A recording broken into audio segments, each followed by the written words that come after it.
Hi, I'm Marie Richards. Your online student is finally interviewing for jobs. You have spent weeks getting them ready, and it feels like the plan is working. Great, right? But then she tells you, now I want to have more general conversations with people at work or the people that are in the neighborhood. And you might think, great, so where do I even start? The weather? Food? Weekend plans? What would you do? Do you start over? No, just realize that her communication world has expanded. I'll show you how pragmatics in teaching English helps me turn that vague request and broad goal into clear next lessons based on the listener of my student, the people she's talking with, the relationship with those folks, the purpose of speech, and the situation in which she would speak with them. Hi, I'm Marie Richards, an experienced online English teacher. I've helped English learners worldwide improve their English for work, for study, and for their everyday lives. How did I do that? Through over 14,000 online lessons. Now I'm sharing practical strategies, student success stories, and the habits that help English learners reach their variety of goals. In the last video, I talked about my learner who had a long list of things he wanted to improve. His name was Antonio. The key for an online teacher is to find the most useful outcome that actually matters to the student. Then develop a learning path to achieve that goal, the goal of the student. But what happens when that first outcome is no longer enough? It's no longer their motivation. That's a very normal one-to-one teaching problem.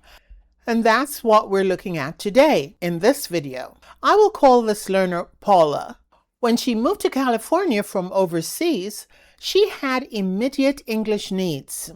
She had to speak English when finding apartments, speak with the healthcare staff, deal with her car registration and driver's license testing, manage daycare arrangements, and figure out the American school system. So if I had to rely on her first request, I just want to improve my conversation, that would not really have helped us plan anything. Her first lessons needed to come from the situations she could not avoid. The English needed for those things that she had to talk about, that she had to manage in her daily life. So once Paula felt more settled, work became her next big speaking goal. Therefore, the lessons changed. We worked on understanding interview questions, choosing useful examples, organizing behavioral answers, explaining technical experience, sounding calmer, and knowing when to stop talking.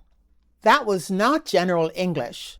That was now English for a very specific purpose or performance, the interview. Now that Paula is actively interviewing and managing her interviews very well, interviewing still matters, but it is no longer the entire communication problem.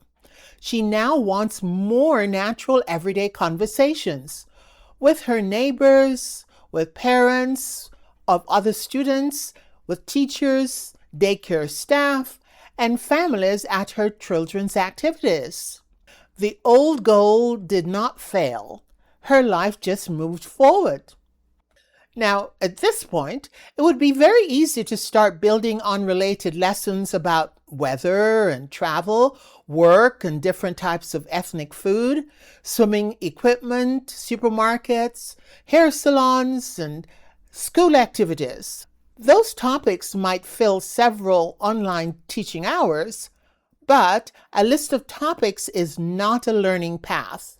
If we only jump from one topic to another, the learner may collect a variety of vocabulary, but they may still not know how to start a conversation, depending on the person you're speaking with, how to keep it going, or how to end that conversation naturally.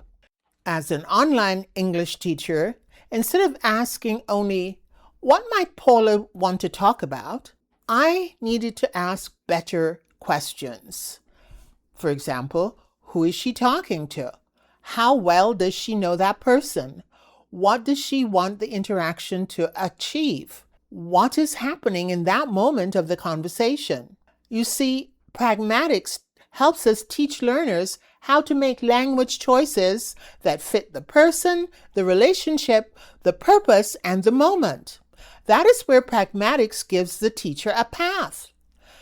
At this point, teaching my student could involve explaining the difference between greeting a coworker and greeting a best friend, or as complex as updating your coworker compared to updating the department head with project details. Let me make that clearer.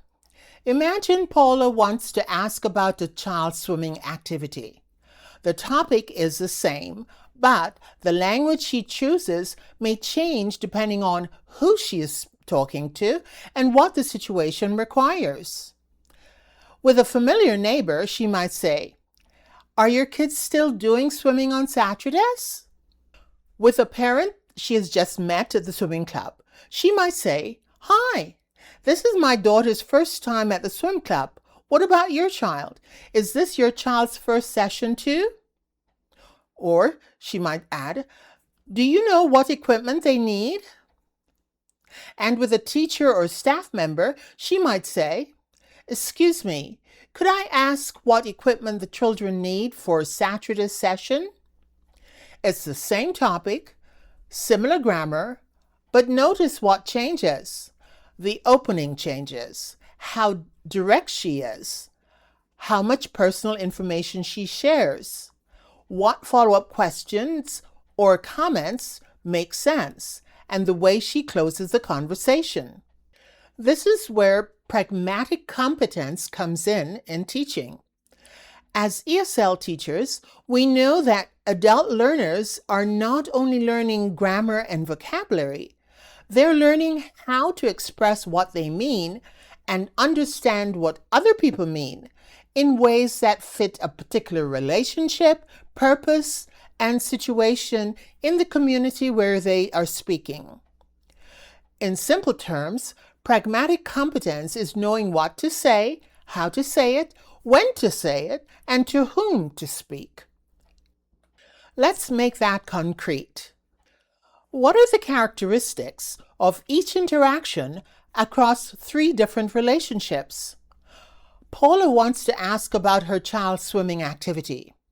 Again, the topic is the same, but the language changes depending on who she's speaking with. If she's talking with a familiar neighbor, she might say, "Are your kids still doing swimming on Saturdays?" Notice the casual opening, the direct question, and maybe a personal follow-up if it feels natural. If she's talking with a parent that she's just met at the swim club, she might say, "Hi, this is my daughter's first time at the swim club. What about your child? Is this your child's first session too? And do you know what equipment they need?" The characteristics of this exchange are warm but neutral. Shared setting creates the opening. Limited disclosure of personal information. One practical follow-up. If she's talking with a teacher or a staff member, she may be more formal in her interaction. She may say, "Excuse me, could I confirm what equipment the children need for Saturday's session?" The characteristics of this interchange are it's polite and direct. Clear institutional purpose, less social detail, and a confirmation at the end.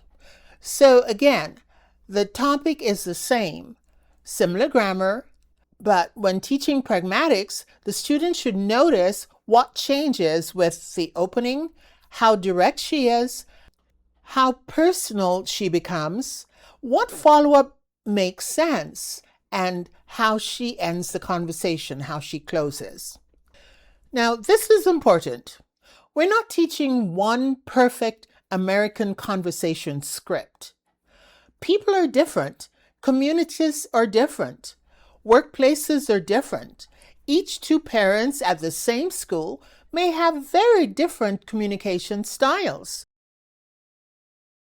So the goal is not for Paula to memorize one correct way to speak. The goal is to give her a range of likely appropriate choices and help her pay attention and notice how the other person responds. When Paula says, "I want general conversation," she's actually describing two different needs. One is social relationship building, like talking with neighbors, parents at school, or people at swimming. The other is more formal, family and school communication, reporting an absence maybe, asking about an application, clarifying a deadline, confirming what to do next, or writing a short email. Both are part of her life as a parent, but they are not the same kind of interaction, so they should not become one giant mixed lesson. These paths are connected by Paula's life as a mother, but they do not belong in the same lesson. One language need builds social connections. The other completes a formal, high-register institutional task. For the first new lesson, I would focus only on social relationship building, something with a smart outcome like this. By the end of 60 minutes, Paula will be able to have 3 short 60 to 90-second conversations, one with a familiar neighbor, one with a new neighbor or parent, and one with a less familiar school or swimming club administration. And in each conversation, she will adjust her opening, the amount of personal information she shares, her follow-up question, and the way she closes the conversation. So in round 1, she has a full conversation guide and a phrase bank. The goal in this lesson is simply to complete the interaction without making it sound like an interview. Now, in round 2 of the lesson, she has less support. Now she needs to follow one specific detail from the other person's answer. In round 3, there is no full script, and I give her one unexpected answer. Now she has to adjust what she shares and close the conversation naturally. This is kaizen, a Japanese word where we make small improvements, one skill at a time. We do not practice 10 new skills at once. We keep what worked and we add one new communication demand. At this point, I would not give Paula a huge vocabulary list about the weather, food, school, and swimming. Vocabulary helps, of course, but functional language is what keeps the conversation moving along. She needs ways to open from the shared setting. For example, "I think our children are in the same swimming group," or "Have you been coming here long?" She needs ways to respond, like, "That sounds convenient," or "We had a similar experience." She needs ways to follow one detail. For example, "You mentioned the Saturday class. How does that work? What do you mean by that?" And she needs ways to close. For example, "It was nice talking with you," or "Maybe I'll see you here again." So what do I do as an ESL teacher after that lesson? After that lesson, I do not automatically choose another topic. First, I must look at the evidence. Did Paula struggle to ask follow-up questions? Did she share too much personal information too quickly? Or perhaps not enough to build a real connection? Did every conversation sound equally formal? Did she notice when the other person was ready to leave? Whatever creates the biggest difficulty becomes the focus of the next lesson. So this is how my one-to-one course can continue without becoming endless, random, or dependent on the teacher to invent new reasons to keep the student in the lessons. You're not creating a problem so the learner has to stay.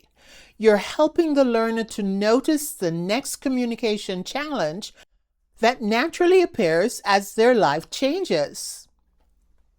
In an earlier video, I asked, what do I teach my student for the first time? Paula's case asks the harder question. What do I teach when the student's speaking or language needs change? I do not start over.